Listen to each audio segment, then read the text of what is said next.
Hi friends, welcome to Kotki Padmaja channel. Please subscribe my channel and press the bell icon for more videos.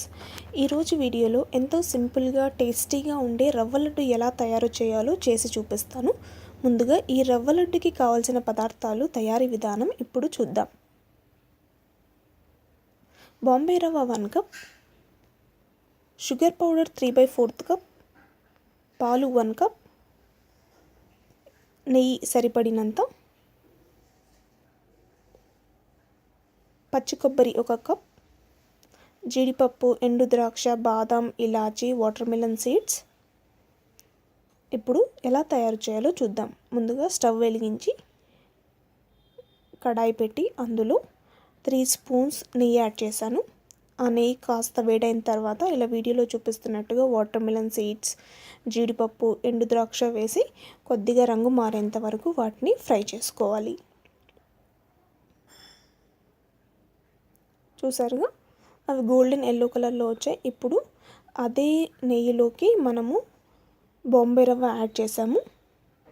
So ఈ నెయ్యి మొత్తంలో బాంబే రవ్వ బాగా fry అయ్యేంత వరకు ఇలా వీడియోలో చూపిస్తున్నట్టుగా ఫ్రై చేసుకోవాలి. ఇలా బాంబే రవ్వ కొద్దిగా రంగు మారిన తర్వాత ఫ్రెష్గా కొబ్బరికాయని మనము పచ్చి కొబ్బరిని గ్రేట్ చేసుకున్నాము కదా, ఆ పచ్చి కొబ్బరిని ఇందులో తురుముకున్నది యాడ్ చేయాలి. అది కూడా బాగా ఒకసారి ఫ్రై చేసుకున్న తర్వాత అందులోకి మనము షుగర్ పౌడర్ని యాడ్ చేయాలి. నేను ఇక్కడ షుగర్ వాడట్లేదు, షుగర్ని మిక్సీ పట్టుకున్న షుగర్ పౌడర్ యాడ్ చేశాను. సో 1 కప్పు బాంబే రవ్వకి 3/4 కప్ నేను ఇక్కడ షుగర్ పౌడర్ యాడ్ చేశాను.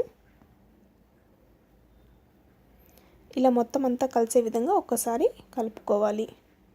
అవి బాగా కొంచెం ఫ్రై అయిన తర్వాత ఇలా వీడియోలో చూపిస్తున్నట్టుగా కొద్దిగా మిల్క్ యాడ్ చేసుకొని బాగా కలుపుకోవాలి.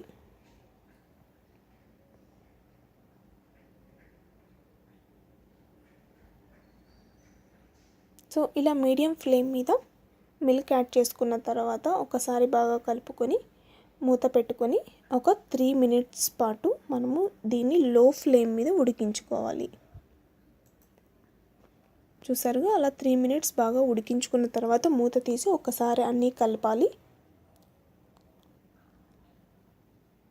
అందులోకి ఇప్పుడు ఇలాచీ పౌడర్ అంటే యాలకుల పొడి, తర్వాత ఒక 2-3 స్పూన్స్ నెయ్యి,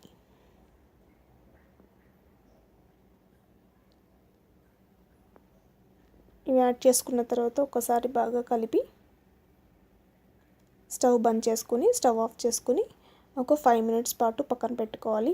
మరీ ఎక్కువ చల్లగా చేసుకోకూడదు, కొద్దిగా లైట్గా వేడున్నప్పుడే మనము లడ్డూస్ చేసుకోవాలి, లేకపోతే విరిగిపోతాయి. ఇలా లైట్గా వేడున్నప్పుడే వీడియోలో చూపిస్తున్నట్టుగా 2 హ్యాండ్స్కి నెయ్యి అప్లై చేసుకొని లడ్డూని తయారు చేసుకోవాలి. నేను ఇక్కడ గార్నిష్ గురించి చిన్న బాదాంని ఈ లడ్డూ మీద అతికిస్తున్నాను. చూసారుగా ఎంతో టేస్టీగా సింపుల్గా తయారు చేసుకుని రవ్వ లడ్డు తయారవుతుంది. ఇది చిన్నవాళ్ళ నుండి పెద్దవాళ్ళ వరకు చాలా ఇష్టంగా తింటారు. అందులో చాలా సింపుల్గా తయారు చేసుకోవచ్చు ఈ లడ్డూస్ని.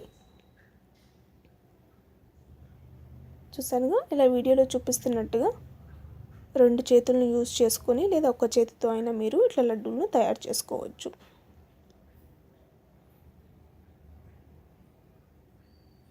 మీరు ఇక్కడ కావాలంటే బాదాం కానీ జీడిపప్పు కానీ గార్నిష్కి ఇలా లడ్డు మీద ప్రెస్ చేస్తే అలా ఊడిపోకుండా ఉంటుంది. అంతే, ఎంతో సింపుల్గా ఉండే రవ్వ లడ్డు రెడీ అయింది. సో ఈ వీడియో మీకు నచ్చినట్టయితే లైక్ చేసి షేర్ చేసి సబ్స్క్రైబ్ చేయడం మర్చిపోవద్దు. Thank you.